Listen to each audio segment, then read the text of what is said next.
ang pagpuses ng Apostle of Itarim sa katauhan ni Kang Taishek. At mukhang hindi ito palalampasin ng ating bida dahil handa daw siya anytime, anywhere. At masasaksihan din natin dito mga lods kung paano iniligtas ni Soho ang isang babaeng hunter sa pamamagitan ng pag-extract ng minamahal niya. Kaya huwag na nating patagalin pa. Let's go! And please like and subscribe sa ating YouTube channel mga lods at mag-follow sa ating Facebook page. Salamat! Nagsimula ang chapter na ito kung saan hindi may guhit ang mukha ng tatlong inmate na nakahandusay sa tindi ng sinapit sa kamay ng mag-amang Baek Miho at Baek Yunho. Napatanong si Yunho kung ilan nga ba ang sinabing inmate na nakatakas. Kaya tiningnan ni Miho ang kanyang cellphone at napasabing naniniwala siyang nasa approximately 500. Kaya parang nag-aalala tuloy si Yunho na baka mapapagalitan siya ng asawa niya dahil talagang malilate na silang dalawa sa family event nila since marami pa silang tatrabahuin dito. Wika ni Miho na huwag mag-alala ang kanyang ama dahil ang Hunter Association chairman mismo ay naparito para suportahan ng tatlong Esrang Hunter. At mukhang within 10 minutes na parito na sila. At dagdag pa ni Miho na mayroon ding report patungkol kay Song Soho, isang wanted for suspicious of star fragment distribution na maaaring nandito rin ngayon. Kaya parang napaisip ng malalim si Yunho na mukhang narinig niya na ang pangalang Song Soho. Kung kaya't sinabi na lamang niya kay Miho, well, ang safety para sa mga tao ang dapat nilang uunahin. Kaya dapat silang magsimulang mang-rescue. Kaya napangiti na lamang si Miho na napastretch sa kanyang balikat dahil naalala niya tuloy nung bumbero pa ang ama niya. May biglang napansin si Yunho sa itaas, mga shadow soldier na nasa tuktok ng gusali, nakabantay sa paligid. Kaya napatanong si Yunho kay Miho kung may bago bang balita about Dungeon Break na malapit lang dito.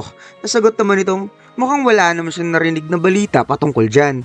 Kaya na-confuse nga dito si Yunho na kung wala, yan itong mga inhuman creature na nakikita niya sa itaas ng gusali. Pagkatapos, lumipat ang eksena sa ibang parte ng pangyayari kung saan isang hunter na babae ang napaluha habang nanginginig samantalang isang lalaki naman ang nag-aalala para sa kasamahan niyang babae kaya isinakripisyo niyang sarili upang makatakbo at makatakas lang ang babae. It's turned out na nagawa na palang masaksak ng mga inmate ang lalaki at pinipigilan lang niya ito upang makatakas ang babae na makikitang hindi na kinaya ng lalaking hunter kung kaya't bumagsak siya mismo sa harapan ng babaeng hunter.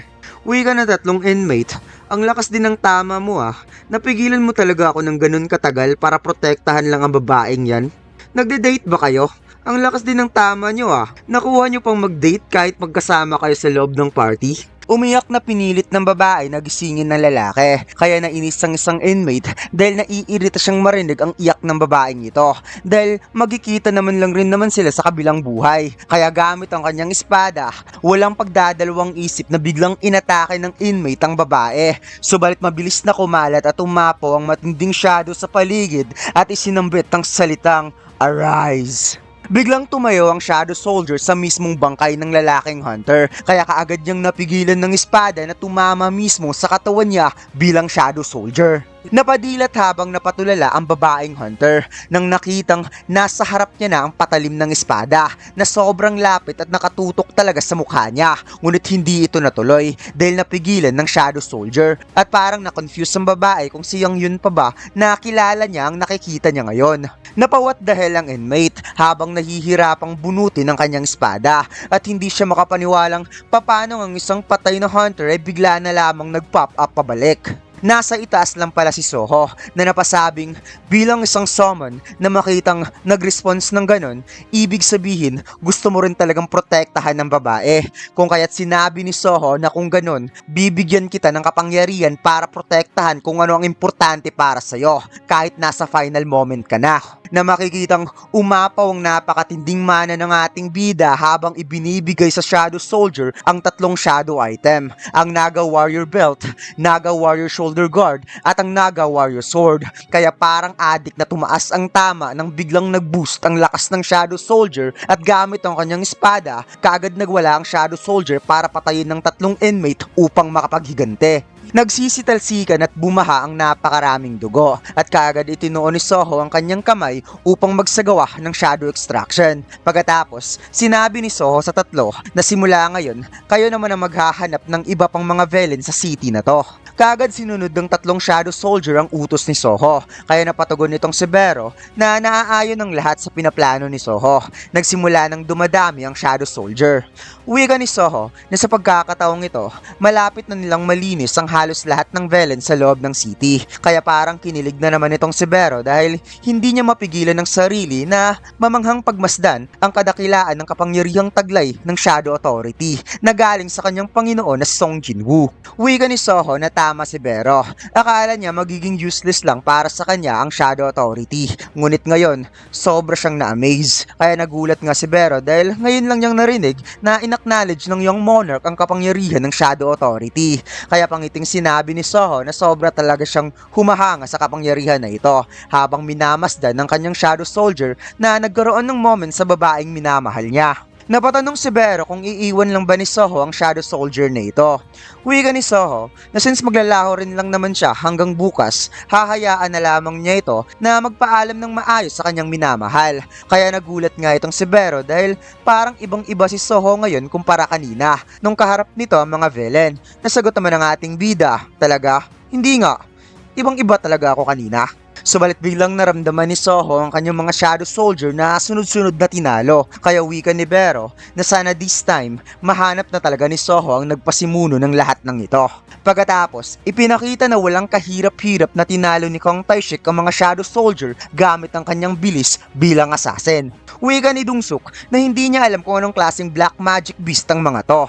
Hindi pa niya narinig ang ganitong klaseng monster before. Kaya sinabihan nga niya dito si Kang Taishik, "Oy, taga-ayos ng gulo, bilisan mo na at linisin mo ang lahat ng yan para makaalis na tayo." Kaya nainis nga dito si Kang Taishik na sinabing kung umalis lang sana sila kaagad kanina, hindi sana nangyari ang lahat ng ito. Pero hindi siya dapat mag-alala dahil alam niyang matapos niyang kainin ng Star Fragment, mas malakas na siya kaysa sa isang A-rank hunter. At sa ganoong lakas, imposibleng matalo siya ng halimaw na nasa D at C rank lamang. Subalit nagulat na lamang si Kang Taishik sa kanyang nakita dahil biglang lumod sa kanyang harapan ng tatlong Shadow Soldier habang bigla namang nanigas si Dungsuk nang narinig sa likod na may napasabing, "Mukhang naka-jackpot ka ata ngayon, Young Monarch." Nasagot naman ang ating bida, "Ah, ganun ba?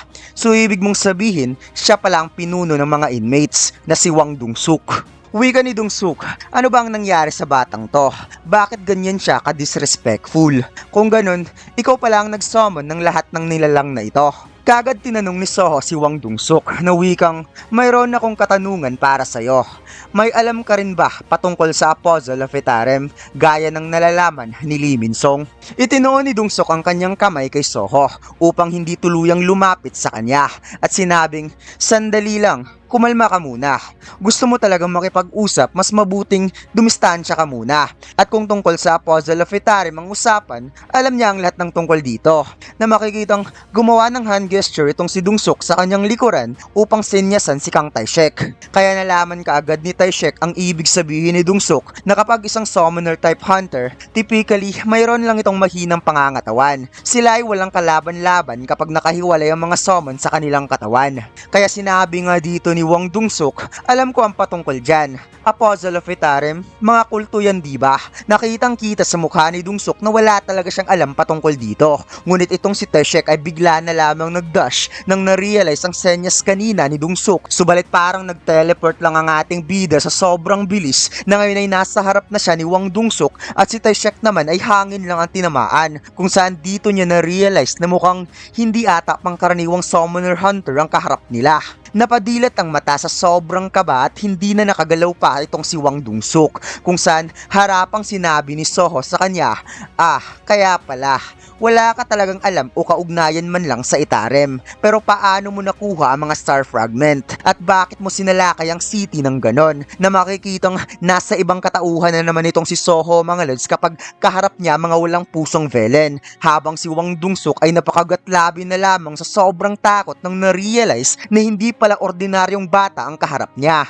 Wika ni Dungsuk na kung sasaktan siya ng kahit kaunti lang, hinding-hindi ka patatawarin ng nakababata niyang kapatid. Ngunit gamit ang ruler's authority, parang binagsakan ng gravity si Wang Dungsuk na napaluhod sa sobrang lakas ng command power ni Soho at napasabing, wala akong pakialam kahit isa pang S-rank hunter ang kapatid mo. Sagutin mo lang ang tanong ko, na makikitang hindi lang pinush ni Soho si Wang Dungsuk pababa, kundi pinigarin niya ang katawan nito to the point na bumaon ng kanyang mga daliri. Napautal-utal si Wang Dungsuk na sinabi ang lahat na ang kapatid niya ang nagbigay sa kanya ng star fragment at yun lang, wala na siyang ibang alam at wala rin siyang tiyak na dahilan para sa lakayin ng lungsod. Ginawa lang niya ito dahil nakakatuwa kasi para sa kanya na makita na sumusunod ang lahat ng inmates sa bawat utos niya. Kaya hindi may pintas sa galit si Soho na hindi masikmurang pinatay nito ang napakaraming tao dahil lang doon. Wika ni Dungsuk na kukumbinsihin niya ang lahat ng mga inmates kaya nakikiusap siya at napawat dahil na lamang siya nang nakita si Kang Taishek na napatulala sa sobrang kaba. Habang napatulala, naisip ni Taishek na mapanganib ang batang ito. Kailangan niya ng tumakbo kahit pa ibig sabihin nito'y iiwan niya si Wang Dungsuk. Subalit biglang nagbukas ang umiilaw na mga mata sa isipan ni Kang Taishek at ito'y napasabing gusto mong tumakas. Hindi mahirap gawin yan. Kaya gulat na gulat si Taishek na napatanong sa sarili kung ano to. Wika ng Apostle of Itarim na bago dumating ang mga S-rank hunter, gusto niya munang makita ang mga skills ni Soho. Kaya dapat magiging tapat ka sa bugso ng iyong damdamin, Kang Taishek. Kung saan biglang nag-charge up itong si Kang Taishek mga lads gamit ang umaapaw na kapangyarihan ng Apostle of Itarim at binanggit ang salitang camouflage.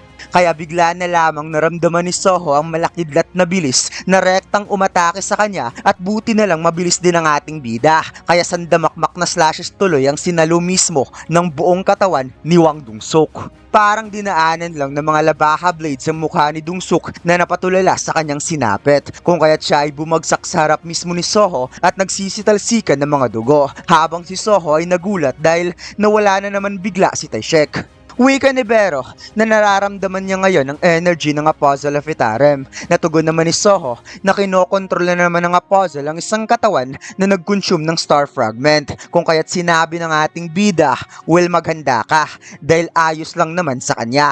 At dito lang nagtatapos ang chapter na ito mga lads. Huwag mo sanang kalimutan mag-like, comment at mag-subscribe sa ating YouTube channel at mag-follow sa ating Facebook page. Salamat!